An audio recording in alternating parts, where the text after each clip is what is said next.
part of a conversation Right. with us. So if you had the opportunity. Hello again, everyone, and welcome to the Big Q. I'm Tony Lopresti of the Religious and Theological Studies Department, the place where we ask big questions all the time. I'm privileged today to be with three Salve Regina students, Kristen McDermott, Sarah Johnson, and Lauren Cronshaw, all of whom are just back from Philadelphia, where they had the experience to visit with Pope Francis and a million other people who had come from great distances just to have that special opportunity. So, ladies, I'd like to ask you, I imagine in all the things you've done in your college life, and I believe we're talking to a senior and two juniors, so we have a few years here. How does this rank? Is this one of the more memorable experiences that you've had? Absolutely. I've been to a lot of places at my Salve career, including Belize, Costa Rica, Rio de Janeiro for World Youth Day, where I first saw the Pope, and also Oxford. And it's still among one of the best experiences, even though it was still in the U.S. Same for you, Sarah? Yes, it's the first time I've ever traveled with a group of students from Salve, so I think it's pretty memorable. And Lauren? Yes, it was absolutely very memorable, and I've been on all of the retreats so far, so I think that to go on something with that with such great people was a wonderful experience. So you all traveled along with students from other Mercy colleges and universities, right? And you stayed at Gwynedd Mercy, very close to Philadelphia. So it's kind of almost a little Mercy convocation in and of itself there. And everybody came to see the Pope. And when you were there, right, surrounded by a million people, some would say, gee, a million people, who would want to be that? You must be, crunched together like sardines. How did that work out? It was a really awesome experience. Just like the energy and community that was there was just something that I'll never forget. And while you were there, did you get to meet the people, the other 999,000 or so? Did you have many conversations? I didn't have a lot, but I had a few very long conversations with people from all over the country, and it was just really great to be able to connect with people. Was it difficult to connect, or do you fairly easily start talking? And what did you talk about?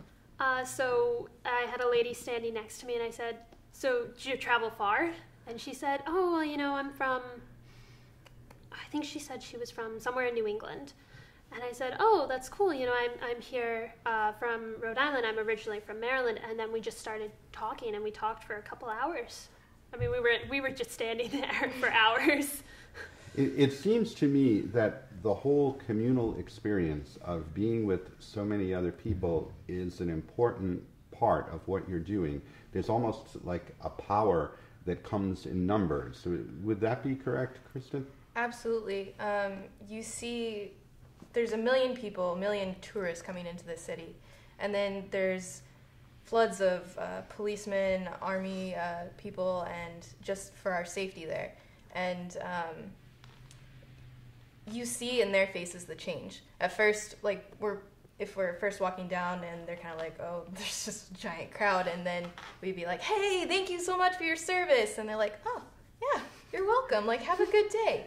And so you see the changes in people's attitudes, especially when we were at Mass. I was watching the Eucharistic ministers bring out the body of Christ, and I see a security officer who was doing his job there. He stopped the priest and asked him for the Eucharist, and so he received it. And so it's just cool to see everyone there was changed. Is there anything that you heard the Pope say while you were there in his homily, or maybe in offhand remarks, that has really stuck with you or somehow left an impression on you, Sarah? So the Pope was in the United States for the World Meeting of Families, and one of the things he really stressed in his homily, and then even after the Mass, was that we have to show love to each other, but most of all we have to have it in our thoughts and our actions in our own families. And when we start from inside our families, then the entire family will spread it to other people, and it'll just keep spreading.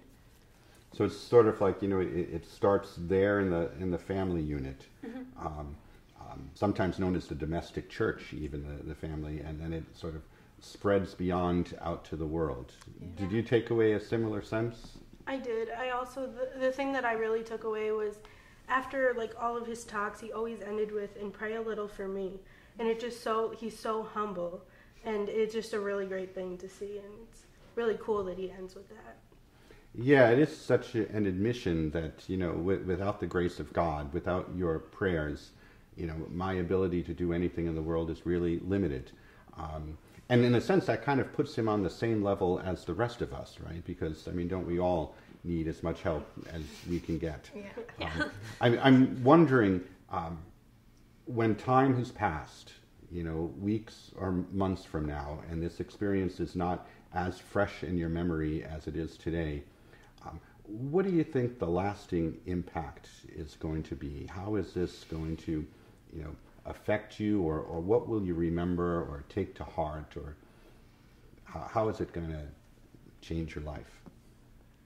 I think that something that we'll always remember is just like, it was like there were 1 million people, and we were all different. We were all from different places, but there was such a sense of community and love, like in that, like everything we did, like people weren't angry, like we were all like stuffed together, but people were still smiling and happy, and like just the experience that like we got to be in the presence of the Pope and celebrate, like be at the celebration of the Mass, was just something that we'll never forget. Kind of a strength in numbers. It brought out the best in people. Sarah? I think what I took away from it is I was a part of history when I was there. Never again the Pope is going to hold, the World Meeting of Families in Philadelphia, at least not in our lifetime. And, to be able to say I was one of those 1 million people that was there. I was one of those people. I got the chance to be there. This will be a time that lots of people remember. And whenever you think back, you'll remember it not from a distance, but you were there and part of it. And Kristen, you've seen the Pope before. You've done a lot of traveling. Where does this one rank? What's it going to mean to you? So I went to World Youth Day in Rio de Janeiro, where there are people from all different countries in mass numbers with like 20 different languages just immediately around you.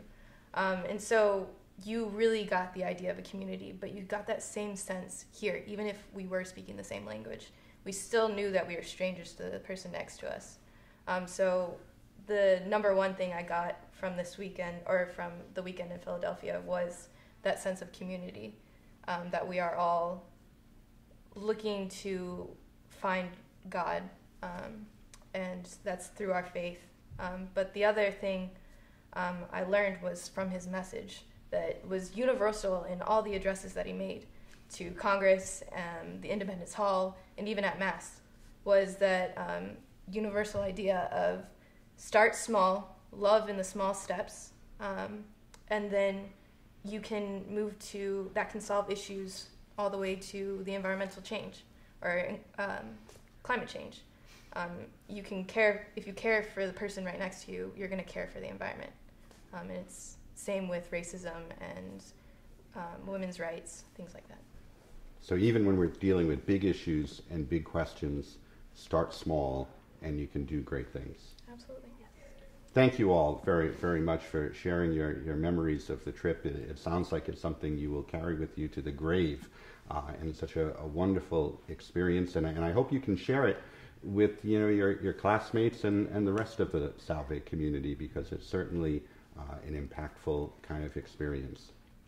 Thank you all for joining us for this edition of The Big Q. Tune in again next week when we'll have another episode for you. And until then, remember, the good life is not about living large. It's about asking the big questions.